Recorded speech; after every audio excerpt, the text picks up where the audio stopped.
All right. Well, hello everyone, and welcome to another night of Pantheon discussion. So tonight we're on Twitch instead of YouTube, and we're gonna test it out a little bit. I've changed some settings tonight, tweaked some things, but hopefully the stream goes smoothly tonight. We're just gonna kind of have a chit chat about some of the things going on in the Pantheon community, some of the announcements made, and of course the latest update, which featured myself in the community spotlight. Really cool. But more importantly, the halflings have been announced, and some additional information has been given on them. So the character models that they have for the halflings look, oh man, they look good, guys. They look really good. So if you haven't seen or heard or been paying attention to Pantheon at all, we're just gonna kind of have an open discussion, back and forth dialogue. Anybody's welcome to chime in with any questions at any time. Feel free to feel free to ping me and ask away. That way we can discuss it. That's what we're here for. Like I said, open discussion, guys. Anything goes. So let's go ahead and try to dive in here for a moment. And one of the things I'm going to look at here is, so here's the newsletter, and I'm not going to go into the details of, I guess, the developer roundtable. I'll let you read through it, because I don't want to skip anything. I don't want to miss anything. But I do want to talk about a few things that I noticed when reading through this. One, I don't know if anybody else caught this, but I just want you to, without ever reading anything that's on this page, look at the amount of content.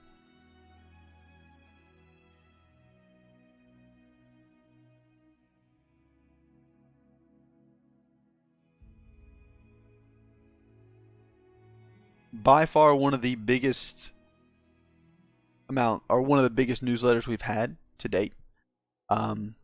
They really put a lot of good information here, and what I liked about it was they put dialogue into it. So it's a conversation between three of the developers. It's actually one of our concept artists, Forrest, another concept artist, Jared, and then Justin, our lead writer when it comes to the lore. They're having a conversation. They're doing a dialogue back and forth, talking about the halflings and kind of their back history, where they come from, their inspiration behind how they came to be. As you can see here, this picture shows somewhat of a halfling model, small, childlike. And I gotta say, reading through this, it was obvious that these guys are having a good time. They're loving what they're doing, and that's exciting to me. So, I'm not going to go through every detail that was in here. I'm not going to go through all the little, and I'm not going to nitpick it or really, go into any of the specifics. But I am going to say that these guys are having a great time, and that's something that for me, I'm really excited to see. People that are passionate about what they do, they usually do better. So the quality of work usually increases when that passion is pushing that product, pushing that desire to work harder, to work longer, to put the little extra effort into what they're doing, because they're passionate about it. They love what they do, and it's something that's very evident in the conversation and the dialogue that was presented here in this developer roundtable. So very excited to read this. I thought it was exceptionally good.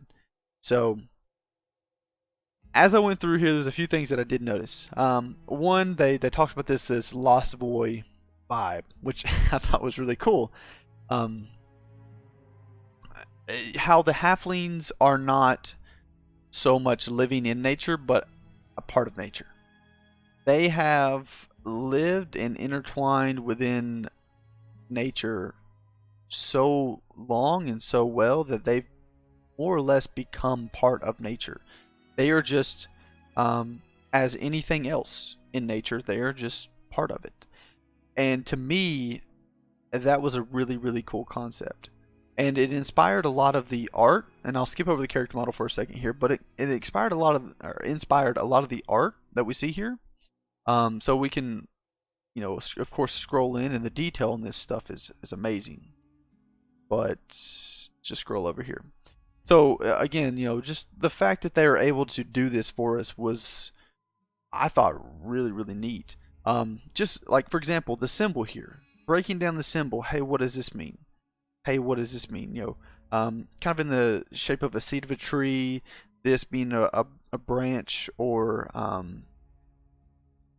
kind of a, I guess you could say, piece of wood, and they're able to kind of intertwine that into a circular motion here, and then throw the seed in the middle, and then when they put it all together here, again, it creates these patterns, these designs, and one of the things you'll see here is you'll see this design on some of their other art here. But what I like, again, is that they went into detail to explain what this meant. And I thought that was really cool. I'm not here to go over the details. I don't really care. I want you to go over the details, but what I am here to go over is just making you aware that this is out there. This information is there. It's readily available to you. I thought this was, I don't know why, but I thought this was really neat, for me at least. The oversized dragonfly wing. I don't know why, but I love these wings. I love these feathers. I think that, when I'm traveling, when I'm exploring the world, the realm, running across something like that where I'm just seeing, if I see this, this dragon fly feather, or dragonfly wing, or this feather, if I see this as I'm running, and now that I know the back history behind it and where it came from, I don't know. I think it's gonna be more memorable to me. I'm gonna really pay attention to it, because maybe in the, if it wasn't like this, if I didn't get all the details of why this was the way it was, if I didn't get the back history behind the art that's here, I'll be honest with you, I probably would look at it and go, oh, that's really neat, and then I'd keep going. I wouldn't even pay, I wouldn't go into detail with it. But the fact that I know that this isn't just some random wing or feather they threw on there just for a cosmetic look. No. This is a piece of the Halfling tradition, art, heritage. This is meaningful. This actually has some value to it when you come to the lore and to the idea of the Halflings themselves. And the artists have went into the detail to make that visible and clear to me. And as a consumer, as a player, as somebody who's going to be exploring this world and seeing this, I love that. I love the detail that they've gone into to explain what made this art come together, like what each one of these pieces are, what they mean, things like that. Because for me, again, that's just going to make it more meaningful when I run into it actually in the game.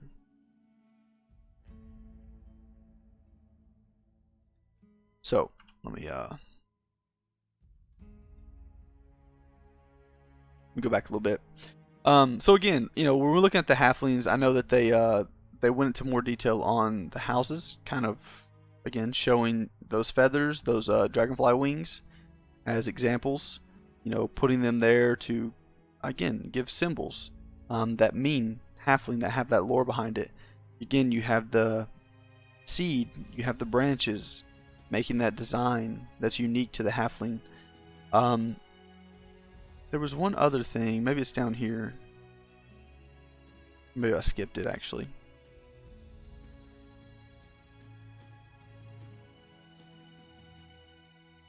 Oh, is it on the next page or something? I don't know. I'll see if I can find it here in a second. There was another thing that I saw where they were talking about the, for example, like the lighting was out of seeds. Oh, the halfling. Art and animation. Oh, here we go. So again, this was really, really cool. So they went to detail. Let's pull this one up because this one's actually really neat in my mind. So again, you can read through all this, kind of dissect the art a little bit, really find out what you're looking at. So when you do run across it in the game, you know what you're looking at. But this right here, this I thought was really cool. They even went to the detail of thinking through the lighting in the game. Thinking through to this level of detail is exciting to me because it means that if they're willing to do this just for a simple lamp, in the city, or somewhere in Wild's End where the halflings are, if they're looking to go into this much detail just to give you an explanation of how they light their city, I I don't want to think about the level of detail they're going to other things in the game, because to me this is a very very small. I'm almost in the mindset of just put a little candle up there and just call it a day. But they went beyond that. So they saw opportunity here to say, you know what, let's really make this legitimate. Let's find a way to just bring this to life fully. Not just have something that's like halfway done where there's detail in all this structure and the bridge and the houses and things like that, and then we just kind of have a candle out here. No. Let's find a way to make it where that candle is unique to this particular race and this particular city. They are one with nature. Let's find a way to really show that. And they created this candlethorn bulb, which is it's more like a plant growing where they planted, I guess you could say, or they've grown a plant in a little structure, a little house for it, and this plant illuminates or produces light. So again, just the thought behind that, the level of detail in this alone, it just blows my mind. And they go in to talk about the housing, how the houses in the Halfling City are constructed with sap, for example, and tree bark, and how they didn't want to just make it a leaf on top of a roof type deal. Things like that. That's what, in my mind, a game needs to be successful. The level of detail there is what this game is going to need to be successful in the long run, because what it's going to end up being is people are going to, I'm not going to say get bored, they're not going to run out of content. No, they're just going to, they're going to kind of want to get away from the daily grind of what they've been doing in the past, and maybe they just want to explore one day. And as they're exploring, they want to run across things that are unique. They want to run across things that are special. And I know for me, for example, I can think back to old school MMOs where I would run into a zone, and that zone would be unique. It would be different than any other zone. And that would cause me to remember it. That would cause me to put something in my mind to where every time I saw that zone, I immediately flash back to experiences, mobs that had killed, days of grinding, the path in which I had to run to get to place point A to point B in the zone where things were. It made it to where it was memorable. And so again, when I'm seeing all this detail in each one of these little pieces, these fine-tuned details coming through, that's exciting to me. I love the fact that they're going into detail with the lore and with the art, and they're really trying to just bring it to life. So we'll continue on that with the halfling model itself. As we can see here, so we have the male and female, and for me, I like the fact that there's not a lot of difference, because I know in past games, in past games, for example, you've oftentimes seen that individuals will play different character models based off of size. They want their character model to maybe either be a little bit smaller, a little bit more petite, or they want their character model to be bigger. Like, that's great to have options, but for me, I want the height and the default to be about the same in reality between the race. That's just my opinion. I want the height and the weight to be the same generically, and then allow me to manipulate the body type based off of what I want. Meaning, so if I'm a halfling, and let's say that I'm a halfling guy, I want to put a little bit of a belly on him. Allow me to put a belly on him. Let's say I'm a halfling girl and I want to put a little bit of a belly on her. allow me to put a belly on her. Again, keep the race models similar, and then from there, edit them or allow players to edit them and to manipulate them. Maybe even allow them to adjust the height a little bit, the weight a little bit, things like that. It doesn't have to be massive adjustments. I mean, let's say you got a halfling. Let's say they're I don't know 3'9" to 4'2". That's a good few inches of adjustment that they can make. Just enough to be noticeable, but not enough to really change, their character, their race. So again, I don't think that's asking too much. I would like to see that though. And I'm glad to see the character models are very similar. I'm glad to see that they're unique to what has been in the past. That's one of the things they talked about, was that they really wanted to kind of go out of the traditional halfling idea, model, mindset, and create something a little bit different, a little bit more unique and memorable to Pantheon. And I think they have. I think they nailed it. I think what I'm seeing here makes me want to play a halfling ranger right off the gate. I'm really looking forward to the Dark Mirror race, and excited about playing the cleric. But I'll tell you that the idea, the lore, the thought behind halflings, the look to them, and just thinking through like what a ranger does, that it just meshes together so well. I might have to make one regardless, even if it's an alt. But so again, I'm gonna let you go through this and read this. I know it's a long read, it's lengthy, but it's worth it. These guys really had fun with it. It was entertaining. It was something that for me, as somebody who doesn't enjoy reading that much, I'm not gonna sit down and read a book every night type guy. I found myself just head down on this one. I really did. It was well written. It was very entertaining. A lot of great information. I think that the guys did a great job, fantastic job on the art.